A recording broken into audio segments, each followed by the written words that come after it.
南極洲係地球上最凍嘅地方，但冇人永久居住，所以大部分人真係感受唔到寒冷有幾殘酷。但喺某啲國家，冬天唔淨係一個季節，佢係一場持續嘅鬥爭。要生存就要每日面對新嘅障礙。喺今日嘅 Wonder Facts 一集，我哋會探討10個寒冷極端嘅國家，我哋仲會揭示喺呢啲冰凍地方嘅人點樣喺極端低溫下生存。喺我哋嘅地球上有兩種動物，冷血定溫血。冷血動物無法控制體溫，佢會隨環境自動改變。象龜、青蛙同蛇呢啲生物屬於呢組。另一方面，溫血動物無論發生什麼，都會保持體溫穩定。為了生存，它們需要調整周圍環境以符合體內溫度。人類屬於這類溫血動物，大自然以獨特的方式創造了冷血動物，它們不會因為天氣熱還是冰冷而感到壓力。但我們人類是溫血動物，所以必須照顧自己。這就是為什麼即使在地球上最寒冷的地方，我們也會調整環境，以便生存並繼續前進。俄羅斯在我們的榜單中位居第一，它不僅是世界上最大的國家，也是最寒冷的國家之一。俄羅斯的奧伊米亞康村被稱為地球上最寒冷的有人居住的地方，因為極端寒冷，嗰度只有大約800人居住，而且佢哋每日都面對嚴峻嘅生存挑戰，幾乎冇農業，甚至攞水都好困難。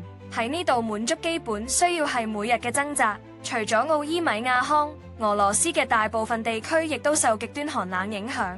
呢個係因為佢靠近北極，經常被稱為地球嘅冰都。呢個就係點解雖然擁有咁多土地，俄羅斯只係有大約1億4500萬人居住。俄羅斯經常成為頭條新聞，有時因為俄烏戰爭，有時因為佢嘅政府。最近，俄羅斯總統發表咗一個令人意外嘅聲明，佢叫佢老婆至少生8個小朋友，幫助增加人口。因為係俄羅斯需要更多人口。而家諗下呢件事幾唔尋常，係一個好多國家想減少人口嘅世界，俄羅斯做緊相反嘅事。下一個最冷國家嘅名單係格陵蘭。係嘅，格陵蘭，丹麥嘅領土，溫度可以降到零下69.6度攝氏。老實講，格陵蘭呢個名完全唔啱，因為呢度冇乜綠色。如果你問我，我會叫佢做雪地。點解？因為整個景觀都埋喺雪下面，佢唔係綠色，佢係純白色。儘管地球上最冷的地方在俄羅斯，格陵蘭仍被視為最寒冷的國家。1991年，這裏記錄了有史以來最低溫度之一，零下69.6攝氏度。這一切都說得通，因為格陵蘭位於北極圈深處。諷刺的是，曾經寒冷是最大問題，現在卻是融化的冰讓每個人擔憂。氣候變化和污染明顯在格陵蘭留下了痕跡，這是一個重大的環境問題。還有一個奇怪的事實，夏季太陽每天照射22小時，但在冬季它幾乎只出現3小時。排在第3的是冰島，這個名字再貼切不過，這裏確實是冰雪奇景，雪幾乎全年覆蓋呢片土地。但相比格陵蘭，冰島其實稍微暖和啲。夏天國家嘅部分地區會變得綠油油、繁茂，但冬天情況完全唔同，厚厚嘅冰層覆蓋晒一切。而喺呢度，氣溫幾乎一直低於0度。第4位係加拿大，呢度嘅氣溫可下降到零下63度攝氏。佢係世界第2大國家，以嚴酷嘅冬天聞名，降雪持續整個季節，平均氣溫係零下40度。靠近北極喺呢啲寒冷中扮演住重要角色，但真正改變局勢嘅係兇猛嘅寒風。呢啲風令凍到入骨嘅氣溫感覺更加強烈。第5位係美國，喺國家嘅某啲地方，氣溫可以跌到零下攝氏62度以下。佢係地球上第3大國家，同時係全球實力第一，而且佢都係地球上最凍嘅國家之一。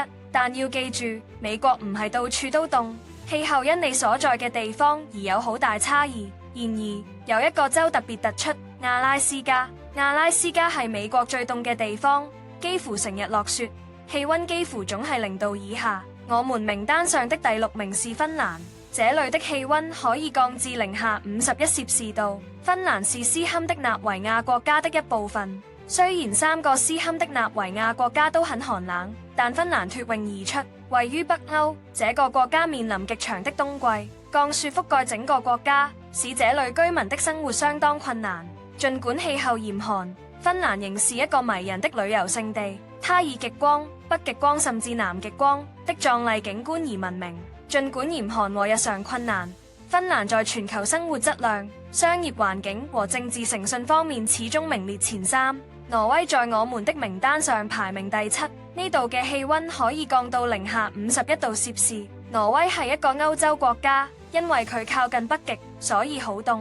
呢度常見雪覆蓋嘅山同冰川，但儘管天氣好凍，挪威都幾出名，因為呢度太陽幾乎唔落山。實際上，挪威有大約22個鐘頭日照，有人甚至話夜晚只持續大約40分鐘。即使有咁多陽光，呢度都仍然凍到難以置信。係，午夜都有陽光，呢個就係點解挪威經常被稱為午夜太陽之國。由5月到7月，太陽幾乎唔落，接近76日。下一個喺我哋名單上第8位係哈薩克斯坦，呢個國家嘅氣溫可以低至-57度。呢個地方絕對係世界上最凍嘅地方之一。如果你睇地圖，哈薩克斯坦喺亞洲，就喺俄羅斯下面。佢以前係蘇聯嘅一部分，直到1991年。而家佢係一個完全獨立嘅國家，有自己嘅身份認同。呢度嘅冬天極度嚴酷，大部分國家全年都被雪覆蓋。呢個就係點解嗰啲雪區人口少，而且工作相當有限。接下來在冬季寒冷方面是中國，它是世界上人口第2多的國家，土地面積第4大。是的，中國的部分地區非常寒冷，溫度可降至-55°C。當強勁的東風吹起時，會感覺更冷。這種極端天氣嚴重影響許多地區的日常生活，但並非整個中國都這麼冷。事實上，中國東北部的冬天最嚴酷，那裡冰冷的風最強。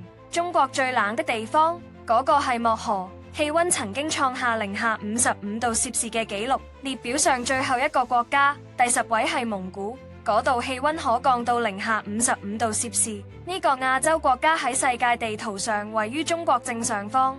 係，呢度好凍，由11月至3月，天氣保持於冰點以下。